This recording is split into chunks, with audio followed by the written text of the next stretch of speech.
HighBridge, a division of Recorded Books, presents The Palace Guard by Charlotte Macleod, read by Andi Arndt. For Charlotte Hunnewell Lamson. Chapter 1. The burst of well-bred applause dwindled to a spattering of claps from the young cellist's more dedicated relatives, then was drowned altogether in the scraping of chairs. The tourists moved toward the exit at the rear of the concert hall. The cognoscenti pressed forward into the Tintoretto room to partake of white wine and cheese, say nice things to the musicians, and dodge candle drippings from Madame Eugenia Wilkins's famous Cinquecento chandeliers. Mr. Max Bittersohn, distinguished young art expert, seized the elbow of his remarkably attractive young landlady, Mrs. Sarah Kelling of the Beacon Hill Kellings. "Let's get the hell out of this," he hissed. "That kid who's been slaughtering Boccherini has more sisters and cousins and aunts than a chorus line from Pinafore." Sarah, who had been brought up in a sterner school, demurred. "We mustn't leave without at least speaking to your friend Mr. Fearinger. You know he's always heartbroken if you don't say something about his latest genius." "What's to say? Okay, then, come out on the balcony till the crowd thins a little." "I did think the pianist managed beautifully, all things considered." "Yes, old Bernie's a damn fine musician still, on the rare occasions when he can find his way to the piano. I wonder how Nick managed to keep him sober for the occasion. Heavens, what an impresario must go through!" Sarah rested her dainty forearms on the carved marble balustrade and looked down at the enclosed courtyard, now massed with spring flowers for Eastertide, or, as in Mr. Bitterson's case, Passover. "Look, isn't this fantastic?" On January 1st, 1903, Eugenia Callista Wilkins, widow of a railroad baron, had attended the opening of Fenway Court, better known to Boston as Mrs. Jack Gardner's palace. Seething with what she told herself was scorn, she vowed to show Mrs. Jack how it should have been done. She had then followed the other woman's example by sailing for Europe with her own tame art expert in tow, loaded a Cunarder's hold with an even bigger and more ill-assorted collection of art treasures true and false, come home and built an even more pretentious palazzo on the picturesque banks of the romantic muddy river, and there arranged her purchases in even wilder confusion. Mrs. Wilkins had explained to the dumbfounded architect that her indoor garden must have a waterfall full 3 stories high to plash down over a series of marble basins into a lily pool stocked with exotic fishes. She would have even more flower beds than Mrs. Jack, to be kept ever blooming with stock from even more greenhouses. She would have mosaic walks alleged to have been spirited away during the restoration of Herculaneum, and she would have real, live, white peacocks fanning their spectacular tails hither and yon as the spirit moved them. In practice, the peacocks were more apt to be molting, committing nuisances on the mosaics, pecking fretfully at the ankles of visitors, or coming down with various avian ailments and having to be rushed to the Angel Memorial Hospital for treatment. Despite their perverse behavior, though, Mrs. Wilkins's palazzo was generally conceded to be quite a place, even for Boston.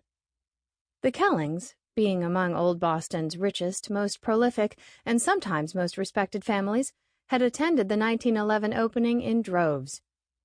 It was upon that historic occasion that a then Mrs. Alexander Kelling had observed, with that tact and courtesy for which the Kellings were noted, that the place looked less like an Italian palazzo than a Babylonian bordello. Some other wit had immediately started calling Mrs. Wilkins the Madam, and the name stuck. Making the best of a bad business, Eugenia Callista had thenceforth ordered her visiting cards engraved Madam Wilkins, but she had never left one on a Kelling. Even after she died and bequeathed her estate to the city as a museum, therefore, the Kellings had stayed away from the madams. It was with an agreeable feeling of tasting forbidden fruit that Sarah gazed down at a molting peacock. For some reason, the courtyard was quite empty at the moment except for the birds, the fish in the lily pond, and a bored-looking guard leaning against a pillar.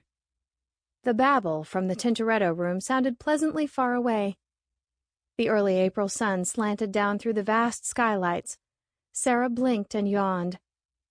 Bittersohn smiled down at her. "Sleepy, Mrs. Kelling?" They were still on last-name terms, as befitted a lady 5 months widowed, and a gentleman who had been lodging with her only since January, but somehow Mr. Bittersohn had developed a way of saying Mrs. Kelling that made Sarah feel her unmarried status. And he did seem to get a great many free passes to concerts and plays that he thought perhaps she'd like to attend with him if she had nothing better to do, and somehow she never did have. It was rather fun to go places after the austere life she'd lived with a husband more than twice her age, and Alexander himself would have been the last person in the world to think she should let a free pass go to waste. So even though this hadn't been a good concert, she smiled back. "It's that warm sun and the smell of the flowers. This really is a delightful place. I do wonder, though, why the madam thought it would be more cultured to put such hard chairs in the music. Look!" Something large and dark hurtled past them, to crash among the pink and purple hyacinths 2 stories below. A peacock and a guard screamed together. Bittersohn was down the marble staircase before the echoes died. Sarah rushed after him as fast as her high heels and clinging skirt would let her. She could see the crumpled thing in the garden now. It was one of the palazzo's guards, his green uniform looking strangely harmonious with the green foliage. The courtyard guard was sweating, frantic, putting up a valiant single-handed battle to keep back the crowd that had appeared where nobody had been a moment before. "Stand back, please," he was shouting. "Sir, you can't—" "I'm a doctor," said Bittersohn. Actually, his doctorate was in fine arts, but it did the trick. Spectators fell back. The guard breathed a sigh of relief. Bittersohn bent over the body. "Fractured skull and a broken neck," he pronounced. "Who is he, do you know?" "Sure." The live guard wet his lips. "I'd know him just from the shabby uniform. That's Joe Witherspoon, oldest guy in the place. Been here since Curly was mayor." "Then how come he didn't know enough to stay away from the railings?" cracked some bright soul in the crowd. The guard shook his head. "Beats me. Joe shouldn't have been out on the balcony at all. His station's in the Titian room on the 3rd floor. Long way for an old man to climb, but Joe wouldn't change. I'm surprised he'd leave his girlfriend alone for a minute with so many visitors around today." "What do you mean, leave his girlfriend?" asked Bittersohn. The guard emitted a snort of embarrassed laughter. "That's what we call the Big Titian, the rape of Lucrece. We always kid Joe about being soft on Lucrece, see? Used to, I mean." By now several other guards had arrived, and the first one eased himself away from the body. "Between you and me, Doctor, I think Joe was kind of soft in more ways than one. Ask the guys here." The guys didn't seem inclined to answer, so the spokesman went on. "See, we've got this locker room down in the basement where we keep our stuff and maybe grab a smoke during our coffee breaks. So I go down yesterday afternoon, and I see Joe sitting there with his head in his hands, not saying anything. I think maybe he's taking a little nap, sitting up like people do, so I have my coffee and rest my feet a while. Then my time's up, so I go to leave, but Joe's still sitting. So I say, 'What's the matter, Joe? How come you're not in a rush to get back to your girlfriend?' So he says, 'That's not her anymore. She ain't the same. She's gone.' Now, does that make any sense to you?" To an art expert whose specialty was thefts and forgeries, it made all the sense in the world. "Is the picture different in any way?" Bittersohn inquired mildly. "Of course it isn't. I went up and took a look for myself." "You feel you know the Titian well enough to spot any alteration?" "Well, sure, I've covered for Joe enough times. Besides, it's the kind of picture a guy really looks at, if you get me." "I get you. Why don't you go and find out whether the police have been called? Tell the guard at the door not to let anybody in or out till they get here. The police will want to ask a few questions, no doubt." Bittersohn surveyed the crowd, now swelled by the influx from the Tintoretto room. "Good luck to them." He stood up and looked around for Sarah, who managed to wriggle her way to his side. "Do you think there's something fishy about this?" she murmured. "I don't know. It seems an odd sort of accident for a guard to have, unless he leaned over to get a look at something down here and lost his balance. He was old. He might have had dizzy spells. But there was nothing to see, particularly. Don't you recall how empty the garden was just then? He fell from right over our heads, so he wouldn't have seen anything we didn't. That's true, but he screamed or something, didn't he? No, I think that was the peacock. And this other guard yelled at the same time. I don't believe Witherspoon made any sound at all. The courtyard guard corroborated Sarah's observation. He hadn't actually seen Joe come over the balustrade, but he'd looked up when the peacock screamed and seen the body hit the ground. He probably had yelled something or other. He didn't remember hearing Joe make any sound. That didn't surprise him. Joe had never been much of a talker. Come on, Mrs. Kelling. Bittersohn appeared by now to have acquired quasi-official status. At any rate, while the guards were blocking anybody else from going upstairs, they didn't try to stop him and Sarah. There were still a few people straggling down from the Tintoretto room, but by the time the two approached the third floor, they had the broad marble staircase to themselves. Even the second-floor guards had left their stations to help control the melee in the courtyard.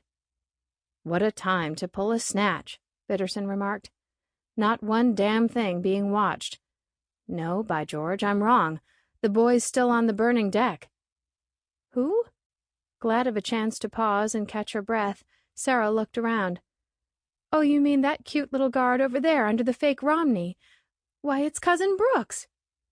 She darted across the vast foyer that Madame Wilkins had dubbed the Grand Salon and filled with sedan chairs and suits of armor that couldn't possibly have ever fit anyone.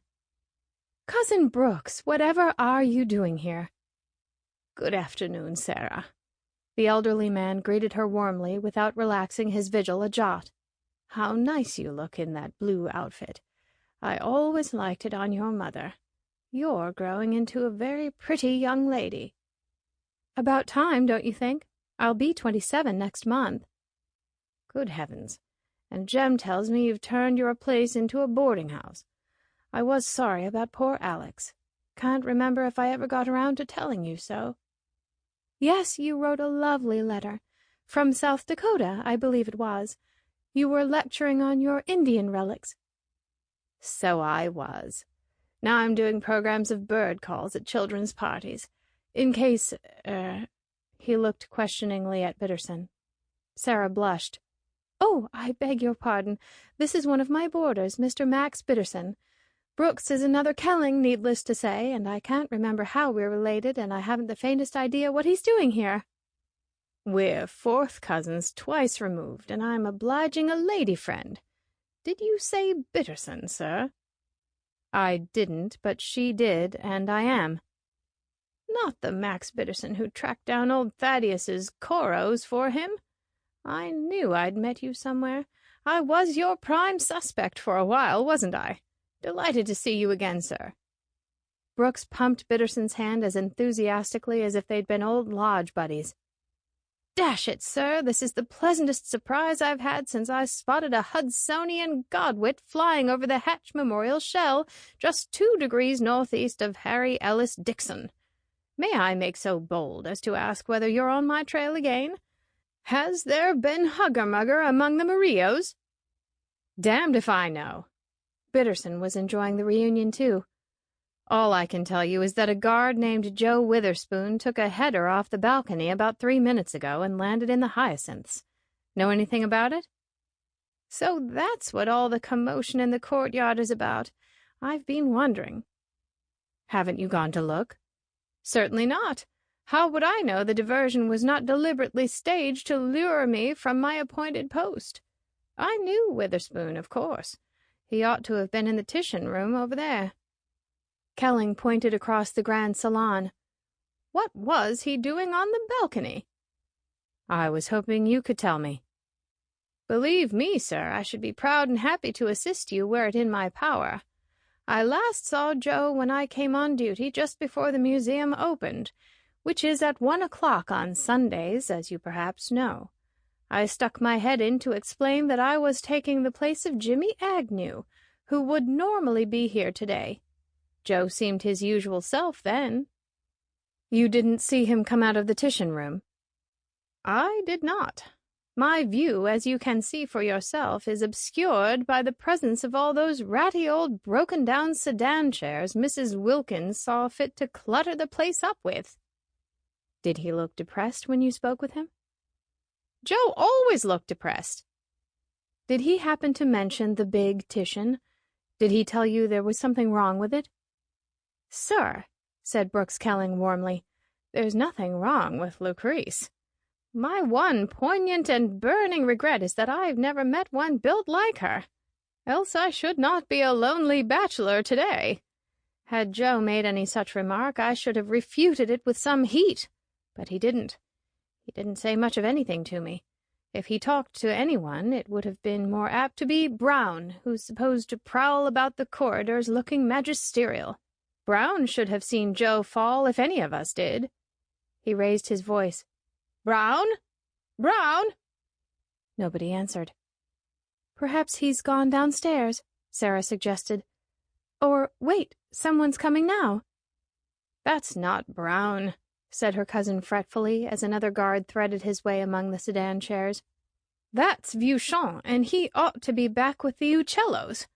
What are you doing away from your station, Vieuxtemps? Relax, Kelling. Nobody's left on this floor, and the police aren't letting anybody up.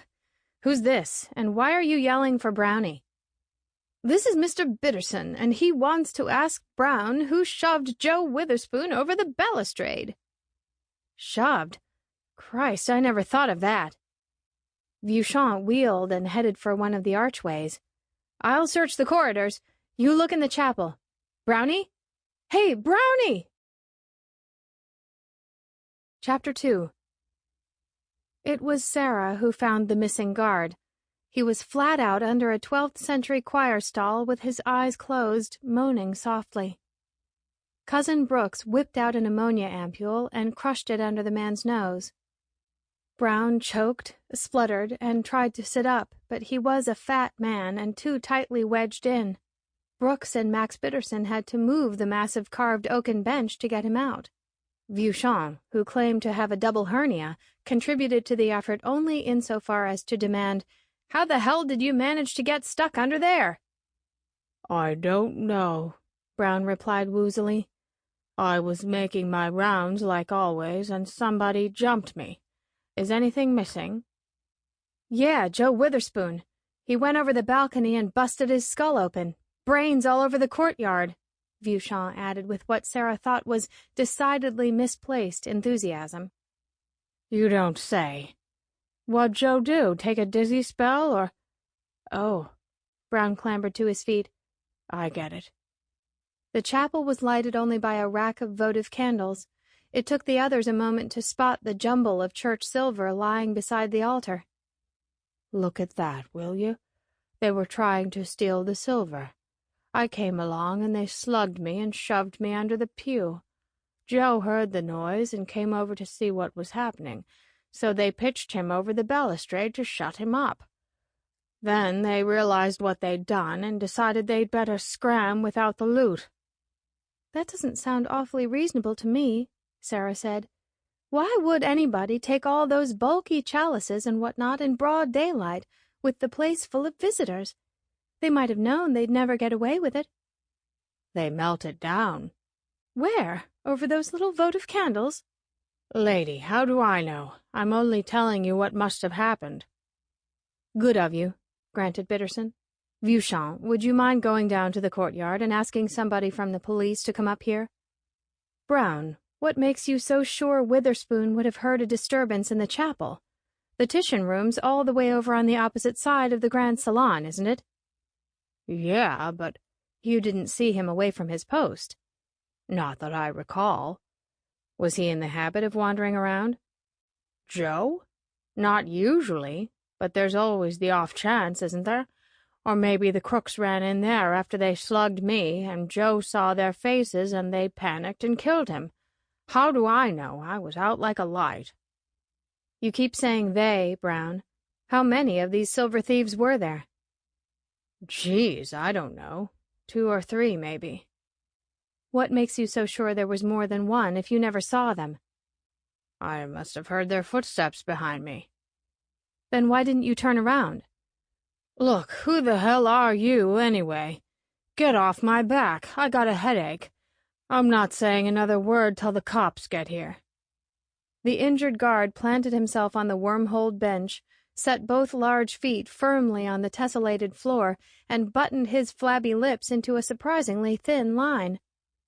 The others stood around watching him sit, until a harassed-looking man in a wrinkled raincoat toiled up the 3 long flights of the grand staircase. "Oh, Christ, Bittersohn, you here?" was his amiable greeting. "I knew I should never have got up this morning. Hanging around the nudes again, eh?" "May I call your attention to the fact that there's a lady present?" said Bittersohn with great dignity. "Mrs. Kelling, may I present Lieutenant Davies?" "How do you do?" Sarah held out her hand. "It seems odd we haven't met. I thought I knew everyone on the force by now." "Oh, you're that, Mrs. Kelling?" Lieutenant Davies shook the small hand carefully, as if he were afraid it might come off. The way things had been happening among the Kellings lately, one never knew. "I've been wondering why the guys are all in love with you." "Are they? How charming of them. I must explain that I'm merely an innocent bystander this time. Mr. Bittersohn had passes to the concert, and he offered me one." "Not bad, Bittersohn, considering the concerts are free, and therefore no passes are issued." "Thanks, Davies. Remind me to do you a favor sometime. Speaking of concerts, this gentleman on the bench has a song on his lips. He wants to sing it to you. He doesn't like me." "Who does? Stick around, will you?" "Sure. Mind if I get Mrs. Kelling's cousin here to show us some of the priceless art treasures? I'd like to get a look at the big Titian." "Naturally you would," said Brooks. He led the way with alacrity. Perhaps it had been Titian who painted this particular version of a popular subject, perhaps it hadn't. In any event, Lucrece appeared to be taking her ravishment like a trooper. Even through half an inch of dust and old varnish, the lady was quite an eyeful. "I suppose she's all right if you like fat women," Sarah sniffed. "Mr. Bittersohn, would it be in order to ask why you were so hard on that guard Brown?" "Because Brown is a liar, and a damned poor one. He claims he was struck from behind, but we found him lying on his back. He was wedged under that bench so tight that we had to lift it to get him out. So the alleged burglars, who were in such a hurry to get away that they dumped their loot, took the time to turn him over, lift that heavy choir stall, and plunk it down on top of him. Or else he sucked in his fat gut and used his hands to shove himself in under the bench without help." "But why would he do that?" "Maybe he saw Witherspoon thrown over the railing, got scared, and hid. Maybe he did the throwing himself and is trying to fake an alibi. Maybe the killer happened to be a pal of his and told him to make himself scarce so he wouldn't get involved." Brooks Kelling nodded his neat gray head. "Exactly the sort of perspicacious observation I expected from you, Bittersohn. Of course, Brown's telling fairy tales. Even Sarah pointed out the absurdity of anyone's trying to steal church silver on a busy Sunday afternoon. Brown undoubtedly piled the stuff there himself. No doubt he left fingerprints, but they won't count, because he can always say he handled the silver in line of duty." "How would you describe Brown, Kelling?" "Fat. Fat in the body and fatter in the head. Stupid enough to let somebody use him. Too stupid to make an effective accomplice. I would guess that somebody instructed him to fake a robbery and pretend to have been attacked, but forgot to remind him that people who get hit on the backs of their heads are more apt than not to fall on their faces." "Does anyone around here have brains?" "Mr. Fitzroy, the superintendent, is a man of considerable acumen. He happens to have been on a short holiday this week, a circumstance that may or may not be without significance. Beauchamp shows occasional glimmerings of intelligence. Jimmy Agnew, the man whose place I'm taking, does not. Melanson wouldn't dare think without permission." "Who's Melanson?" "The spiritual heir of Caspar Milquetoast. He's stationed among the Italian pottery at the rear on this floor. Nobody in his or her right mind would ever steal those atrocities, but Melanson lives in constant dread lest some militant aesthete rush in with a club and smash the collection in the interest of a more beautiful Boston. I'm sure he's still at his post. He won't leave until somebody tells him he may." "Then let's go see him. What's wrong with Agnew?" "Allegedly, he has a bug. In fact, he's no doubt suffering from an overdose of Shenley's." "How did you get elected to fill in?" "Jimmy's sister Dolores volunteered me. Dolores and I are old friends." "What does Dolores Agnew have to do with appointing the guards?" "She's Dolores Agnew Tawn, widowed since God knows when. Dolores is the oil on the squeaking hinge around here, as one might say. She cleans the paintings, dusts the statues, polishes the silver, doctors the peacocks, hectors the gardeners, arranges the flowers, lights the candles in the chapel, and what not. I expect her influence is all that keeps Jimmy on the job. He's an agreeable enough chap, but not what one would describe as a zealous worker. Dolores is the salt of the earth." Sarah knew what that meant. A loud voice and plenty of beef to the heel. Brooks had always been the natural prey of bullying women. They stopped to tell Davies where they were going, and he elected to come too. The wretched Melanson was found cowering among his preposterous bibelots. When he saw them, he jumped about a foot. Oh, thank goodness it's you, Mr. Kelling. Isn't this dreadful? Beauchamp was just telling me." He stammered "dreadful" another time or two, then petered out. "Can you tell us anything, Mr. Melanson?" Davies asked him. "Heavens to goodness, no. Nothing at all. I didn't know a thing until Beauchamp told me." "Haven't you heard all the noise from the courtyard?" "I couldn't very well help that, could I? I knew something dreadful must have happened." "But you didn't go to look?" "How could I? We're not allowed to leave our stations. Mr. Fitzroy is very strict on that point. Beauchamp shouldn't have come here. I hope you don't think I lured him in." "That's all right, Mr. Melanson. The police have the floor sealed off. Have you any idea why anybody might want to murder Joe Witherspoon?" Davy's question threw the timid soul into an utter tizzy. Burglars," he stammered. "Beauchamp said it was burglars. It must have been burglars, mustn't it?" "Why? I don't recall any robberies being reported from here." "Oh, no, we've never had a robbery before. Not," Melanson amended hastily, "that I know of." "Do you suspect there may have been a theft that was never exposed?"